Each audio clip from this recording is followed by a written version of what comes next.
अस्सलामुअलैकुम वरहमतुल्लाहि वबरकातुह। बिस्मिल्लाहिर्रहमानिर्रहीम। हमारा जो न्यूमेरिकल कंप्यूटिंग का सीरीज़ अभी जारी है, सेमेस्टर 5 का लेक्चर नंबर 15 है। लेक्चर नंबर 15 में आज हम एक रूल के बारे में बात करेंगे, वो है सिम्पसन रूल। ये सिम्पसन रूल के बारे में हम पहले जानते हैं और इसके बाद हम इसी रूल को फॉलो करते हुए हम एक और क्वेश्चन हल करते हैं और क्वेश्चन एक आपके लिए देते हैं, एक मैं खुद हल करते हैं। तो चलिए हम शुरू करते हैं। सिम्पसन रूल का ये फार्मूला है और फॉर मल्टीपल ऑफ थ्री, अगर सिम्पसन अगर 3/8, जैसे कि 3/8 ये सिम्पसन 3/8 रूल है। 3/8 रूल, ये सिम्पसन 3/8 रूल है। इसके मुताबिक हम for the multiple of three के मल्टीपल को हम देखते हैं, जैसे कि जबकि सी 3, 6, 9, 12 एंड सो ऑन। इसका ये फार्मूला है ए इंटू इसका ये इंटरवल है a into b into f of x d x equal to ये बराबर है 3h divide by 8 into y0 plus yn plus 3 into y1 plus y2 plus yn plus 2 into y3 plus y6 plus y9। ये अगर हम इसी फार्मूलों को हम देखें तो ये सिम्पसन 3/8 रूल के मुताबिक ये फार्मूला है। हम इसी फार्मूलों को हम इस्तेमाल करते हुए यूज़ करते हुए हम एक क्वेश्चन सोल्व करते हैं।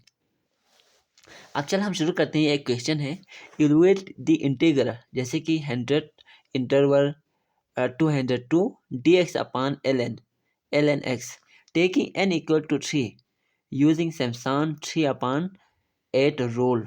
सॉल्यूशन यहाँ से शुरू होते हैं। 100 इंटरवल 202 dx upon ln।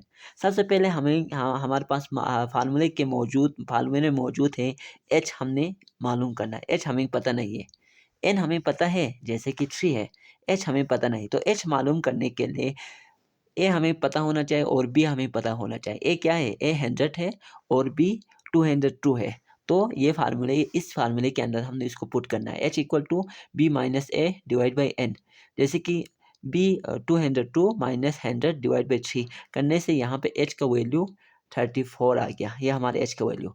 और इसको इस्तेमाल करते हुए हम एक टेबल बनाएंगे। जैसे कि टेबल में हमें चाहिए 1/1 ln x, हमें इसका वैल्यू भी चाहिए। तो इसी वैल्यू को हम पुट करते हैं हमारे फार्मूले के अंदर, तो हमारा जो फार्मूला सॉल्व होगा। तो हम टेबल हम बनाएंगे। जैसे कि f of d x upon l n, इसको हमने लेट किया 1/ln x equal to Y को हम इसको लेट किया और इसी को हम इस्तेमाल करते हुए हम एक टेबल बनाएंगे। तो हमने ये टेबल बनाया, जैसे कि x और y हमने जो लेट किया वो यहाँ पे हमने लिखा। इसके बाद x का वैल्यू था 100, x0 का वैल्यू 100 था, x1 का 134 था, x2 का 168 था और x3 का 202 था। अब y0 का ये वैल्यू आ गया 1/ln 100 करने से हमारे पास ये वैल्यू आ गया। y2 का वैल्यू ये करने से ये आया, y1 y3 ये वैल्यू आ गया। अब इसी को हम यूज़ करते हुए हम सिम्पसन 3/8 रूल के फार्मूले को यूज़ करते हैं और इसी में हम पुट करते हैं। हम इसी रूल को हम फॉलो करते हैं। तो सबसे पहले ये लिखा और ये हमने फार्मूला उसी तरह हमने फार्मूला लिखा। लिखने के बाद जहाँ जहाँ एच था, एच का वैल्यू हमने पुट किया। y0 था जो टेबल में, y0 का वैल्यू पुट किया, y3 का वैल्यू पुट किया, प्लस 3 को मल्टीप्लाई किया y1 के साथ, y1 का वैल्यू लिखा, y2 का वैल्यू लिखा प्लस 2 और y3 के सिर्फ y3 के वैल्यू लिखा, क्योंकि y6 और y9 हमारे पास नहीं था, तो इसलिए हमने y3 का हमने वैल्यू लिखा। और इसी के साथ इन सब को हमने कैलकुलेट करने के बाद ये वैल्यू आ गया और इस सब को कैलकुलेट करने के बाद ये वैल्यू आ गया और इसको मल्टीप्लाई करने के बाद हमारे पास ये वैल्यू आ गया और इसके बाद हमने इस सब को कैलकुलेशन करने के बाद हमारे पास ये वैल्यू आ गया और इसके बाद इस सब को कैलकुलेशन करने के बाद हमारे पास लास्ट जो वैल्यू आ गया ये आ गया। ये हमारा आंसर है। सिम्पसन 3/8 वैल्यू को रूल को इस्तेमाल करते हुए हमारे पास ये ये आंसर हमारे पास आ गया। अगर आपने पहले वीडियो नहीं देखा तो वो ज़रूर देखना 14 को, और अगर आप पहले चैनल में हैं तो ये सीरीज़ वाइज़ हमने पहले लेक्चर 1 से हमने शुरू किया था न्यूमेरिकल कंप्यूटिंग का।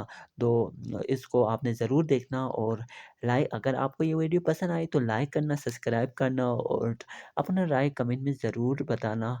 Thanks for watching.